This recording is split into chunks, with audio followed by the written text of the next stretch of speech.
Pascal vive en un momento clave de la historia moderna de Europa. En el siglo XVII surge la ciencia tal y como la entendemos hoy en día, y con las nuevas teorías científicas, el optimismo sobre las posibilidades de la razón humana para desvelar los misterios del universo de una forma clara y rigurosa. El pensamiento de Descartes representa este optimismo. La postura de Pascal es justamente la contraria. Para él es ingenuo pensar que la razón humana sea capaz de desvelar cómo es el mundo realmente. La verdad que realmente importa solo la conocemos a través de la fe. Son las verdades del corazón que la razón ignora. Pascal es uno de los mayores genios matemáticos de la historia y además realizó importantes contribuciones al desarrollo de la física experimental de su tiempo. Por ejemplo, demostrando, contra la opinión de Descartes, que el vacío es posible y que si todo vacío tiende a llenarse es por la presión que ejerce el aire. Sin embargo, el valor que Pascal concede a la ciencia y a la razón en general es pequeño en la medida en que piensa que el ser humano es demasiado limitado como para llegar a conocer de verdad las leyes que gobiernan el universo. El mundo es infinito en extensión y complejidad, de manera que no es posible que un ser finito como el ser humano pueda esperar alcanzar alguna verdad segura. Tomar conciencia de los límites de la razón es el primer paso necesario para abrirse a la fe, que es aquella verdad a la que debemos aspirar. Vamos a poner en relación algunas de las cosas que dice Pascal sobre la razón con algunos descubrimientos contemporáneos en el terreno de la psicología.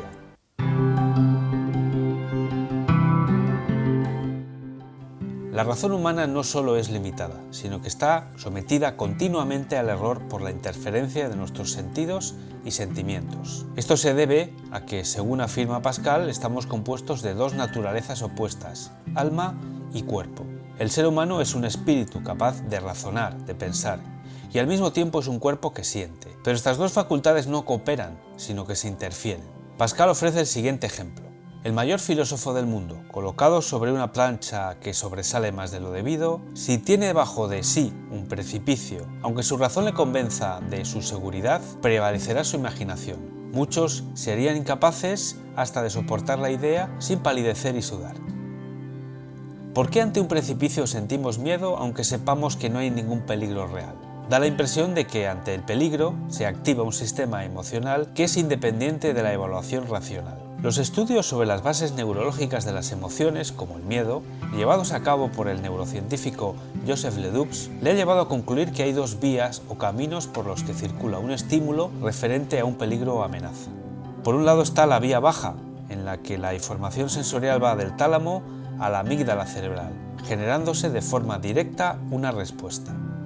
Y por otro lado está la vía alta, donde la información, antes de llegar a la amígdala, pasa por la corteza cerebral, donde es evaluada. La vía baja conduce a una respuesta rápida ante el peligro, pero en ocasiones puede ser desproporcionada o injustificada. La vía alta ofrece una respuesta más lenta pero más precisa, ya que el córtex ha intervenido evaluando si se trata o no de un peligro real. Según Ledoux, hay más conexiones que van desde la amígdala a la corteza cerebral que a la inversa. Esto justifica por qué las emociones son más poderosas que la razón, tal y como Pascal intuye.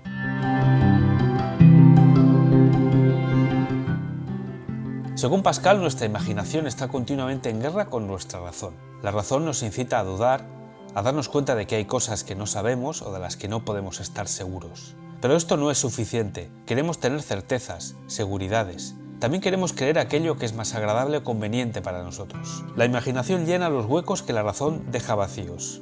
Así nos sentimos mejor y, como dice Pascal, los hábiles por la imaginación se complacen a sí mismos. La imaginación no hace cuerdos a los locos, pero les hace felices. ¿Es posible, por ejemplo, que recordemos cosas que no han sucedido realmente? La psicóloga norteamericana Elizabeth Loftus realizó en los años 90 varios experimentos en los que demostró la posibilidad de implantar memorias falsas en las personas, induciéndoles a pensar que habían vivido cierto hecho que en realidad no había sucedido. Las personas utilizaban la imaginación para completar el recuerdo falso que se les había inducido a recordar. En uno de esos experimentos consiguió que un grupo de personas creyeran que en la infancia tuvieron una experiencia que en realidad no sucedió. A estas personas se les proporcionaron por escrito 3 historias verídicas sobre algún hecho de su vida infantil. Las historias fueron obtenidas a partir de sus familiares. Mezcladas con estas 3 historias había una cuarta que era totalmente falsa. Esta historia hablaba de que cuando eran niños habían ido con su familia a un centro comercial y en un descuido se habían extraviado hasta que una anciana muy amable los ayudó a encontrar a sus padres. Al final, en las entrevistas, tras la lectura de las historias, el 25% de los sujetos que participaron en el experimento comenzaron a recordar detalles de cuando se perdieron en el centro comercial. Algunos incluso fueron capaces de referir detalles del hecho que no estaban en el relato original, como por ejemplo el aspecto de la anciana que les ayudó.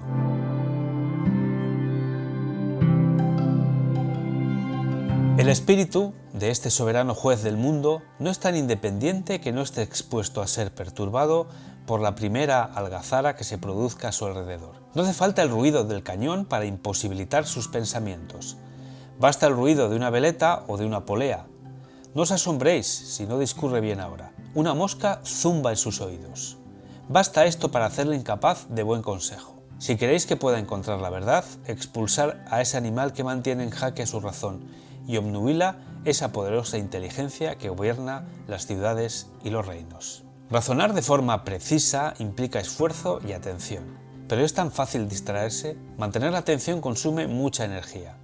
Esto lo vemos claramente cuando tenemos que realizar gran cantidad de cálculos matemáticos. Mantener la atención en cada operación implica un enorme esfuerzo y por ello los errores son frecuentes. Esto llevó a Pascal, en su juventud, a construir la primera calculadora mecánica, llamada la pascalina. Al presentar la máquina, Pascal afirma que cuando realizamos cálculos mediante la pluma, uno se ve a cada momento obligado a retener o llevar los números necesarios y cuántos errores se deslizan en estas retenciones o acumulaciones. Y además se precisa de una atención profunda que fatiga el espíritu en poco tiempo. Esta máquina libera a quien opera mediante ella de todos estos inconvenientes.